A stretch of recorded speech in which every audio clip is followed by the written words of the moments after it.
What if your biggest financial problem isn't your salary, your investment strategy, or even your lack of financial knowledge? What if the real problem is a story you have been carrying about money since childhood? Perhaps you learned that money is difficult to earn. Perhaps you learned that rich people cannot be trusted. Perhaps you learned that spending money proves success. Or perhaps you learned that having money is the only way to feel safe. And here's the fascinating part. You may be making financial decisions today based on experiences that happened decades ago. Welcome to English and Wealth Podcast from Mindful Language. In today's episode, we're beginning our journey through Morgan Housel's The Psychology of Money by exploring one of its most important ideas. People make financial decisions based on their personal experiences, not simply on facts and mathematics. And while we explore money psychology, you'll also learn natural British English, advanced vocabulary, useful idioms, and practical expressions you can use in everyday conversation. Let's start with a simple question. Why do two intelligent people sometimes make completely different decisions about money? Imagine two people sitting in the same room, looking at the same investment opportunity. The investment has a reasonable expected return. The risks are clearly explained. The historical information is available. Both people understand the numbers. Yet one person says, "This looks like a sensible long-term investment." The other says, "Absolutely not. Investing is too risky." Who is right? Well, perhaps both people are responding rationally from the perspective of their own experiences. Imagine the first person grew up in a financially stable family. Their parents had secure employment. Bills were paid on time. There was always enough food. When something broke, the family could afford to repair or replace it. To this person, money feels relatively predictable. Now imagine the second person grew up in a family where money was constantly tight. Perhaps a parent lost a job. Perhaps the family accumulated debt. Perhaps they moved house because they couldn't afford the rent. Perhaps they watched their parents argue about bills. To this person, money may feel dangerous and uncertain. Same investment, same numbers, completely different emotional responses. This is one of the most important ideas in the psychology of money. Your experience with money may be more powerful than financial theory. Think about it. Someone who experienced a financial crisis might become extremely cautious. Someone who became wealthy through taking risks might become comfortable with uncertainty. Someone who grew up poor might become obsessed with saving. Someone who grew up wealthy might feel comfortable spending money. Neither response automatically makes someone intelligent or foolish. Their behavior may simply make sense within the world they have experienced. And this is where we need to be careful. We often judge other people's financial behavior using our own experiences as the standard. You might look at someone spending £1,000 on a holiday and think, that's irresponsible. But perhaps that person has spent 10 years working, saving, and sacrificing, and this holiday is something they genuinely value. Or you might see someone saving almost every penny and think, why don't they enjoy life? But perhaps they experienced financial insecurity when they were young, and having savings gives them a sense of safety. Money is not simply numbers. Money represents different things to different people. For one person, money means freedom. For another, it means security. For another, it means status. For another, it represents love, because perhaps their parents expressed love by buying things. And for someone else, money might represent fear. That's why financial education cannot simply be about learning how compound interest works. Of course, compound interest matters. Saving matters. Investing matters. Taxes matter. Inflation matters. But none of those things can completely explain human behavior. You can know exactly what you should do with your money and still fail to do it. You can know that you should save, yet spend your entire salary. You can know that debt is expensive, yet continue borrowing. You can understand that markets fluctuate, yet panic when your investments fall. Knowledge is not behavior, and that distinction is incredibly important. So, before asking, what's the best investment? Perhaps we should sometimes ask, what kind of person am I when money is involved? Do I become fearful? Do I become impulsive? Do I compare myself with other people? Do I spend when I'm stressed? Do I save because I genuinely want financial freedom or because I'm terrified of losing everything? Those questions can reveal more about your financial life than another 10 hours of watching investment videos. Now, let's develop our English with one powerful word from today's discussion. The word is cognizant. Cognizant. Cognizant means aware of something, especially something important that you need to recognize or consider. It is a fairly formal word, so you'll often hear it in professional, academic, business, and financial contexts. For example, investors should be cognizant of the risks involved. In simpler English, that means investors should be aware of the risks involved. Here's another example. We need to be cognizant of how inflation affects our purchasing power. In everyday English, you could simply say, we need to be aware of how inflation affects our purchasing power. So why learn the word cognizant if aware is easier? Because learning synonyms gives you flexibility.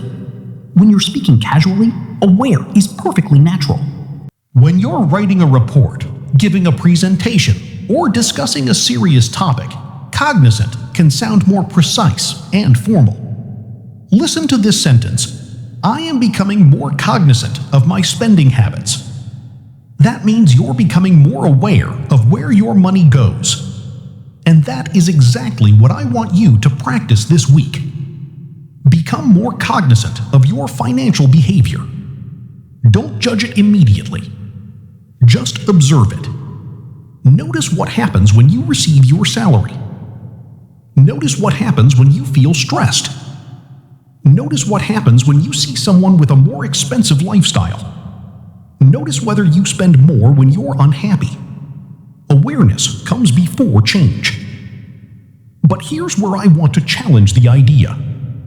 If our childhood and experiences influence our financial behavior, does that mean we're simply victims of our past? Absolutely not. Your past can explain a behavior without excusing it. That's a crucial distinction. Imagine someone saying, I grew up poor, so I can't save money. Their experience may genuinely have influenced their attitude towards money. But that doesn't mean the pattern has to continue forever. At some point, we have to bite the bullet. That's our first idiom. Bite the bullet means to accept something difficult or unpleasant and deal with it bravely instead of avoiding it.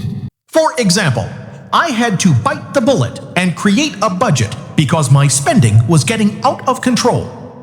Another example, I finally bit the bullet and paid off my credit card debt. The idea is simple. Stop avoiding the difficult thing and face it.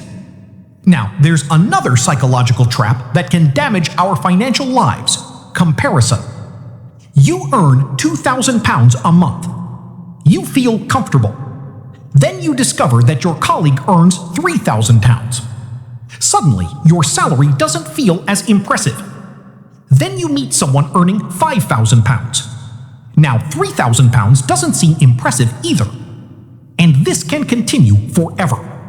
This leads us to our second idiom. The grass is always greener on the other side.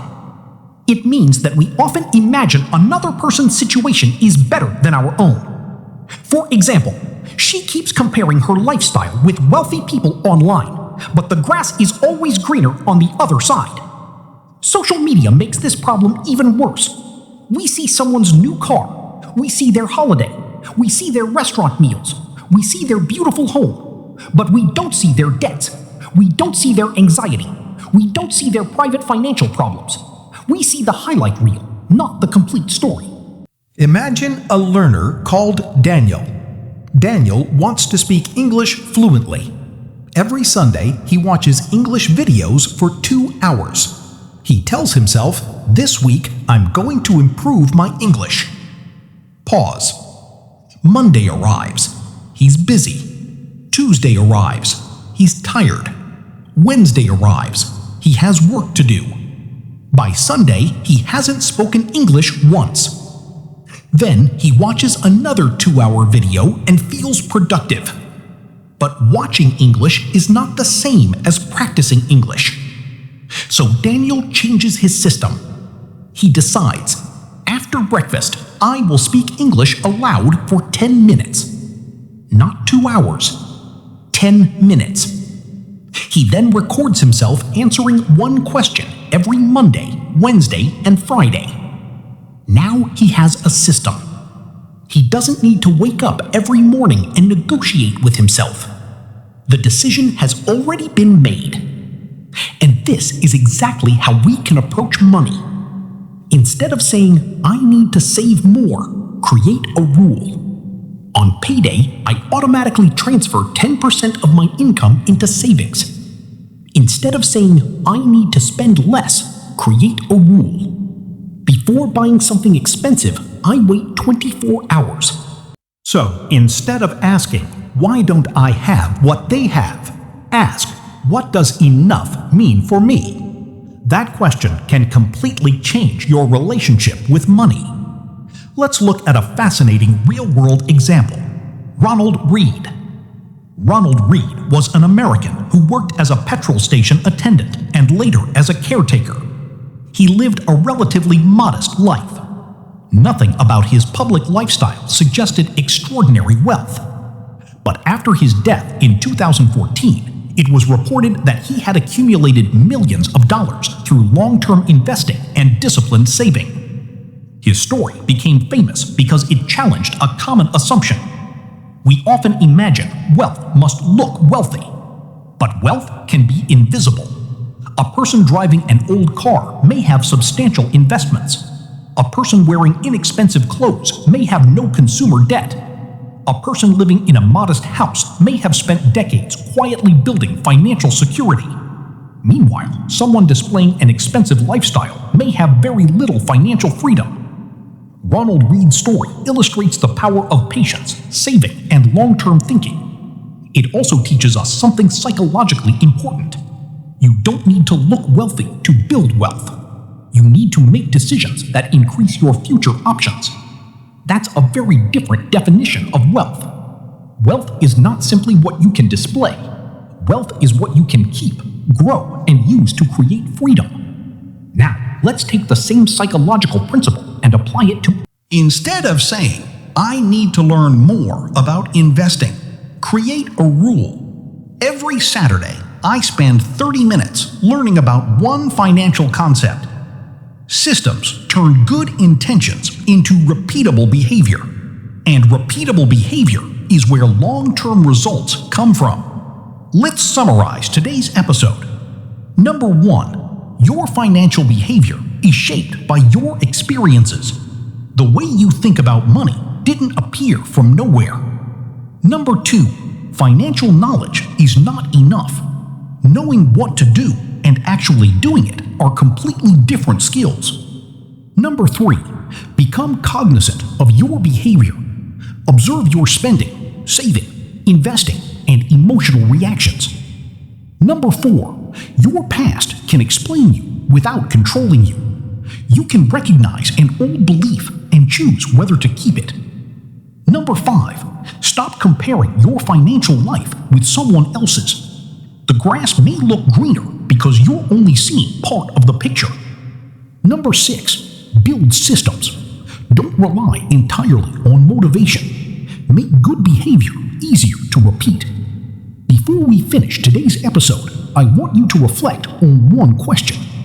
What is one belief about money that you learned when you were young, and is that belief still helping you today? Perhaps you learned money is difficult to earn. Perhaps you learned you should never take financial risks. Perhaps you learned you have to spend money to enjoy life.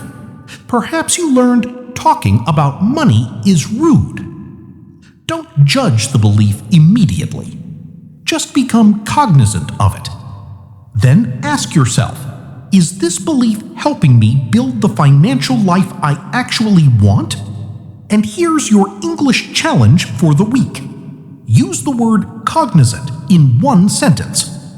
You could say, I'm becoming more cognizant of how my emotions affect my spending. Say it aloud. Remember, you're not simply learning English. You're learning how to think more clearly, communicate more confidently, and make better decisions. Thank you for listening to English and Wealth Podcast from Mindful Language.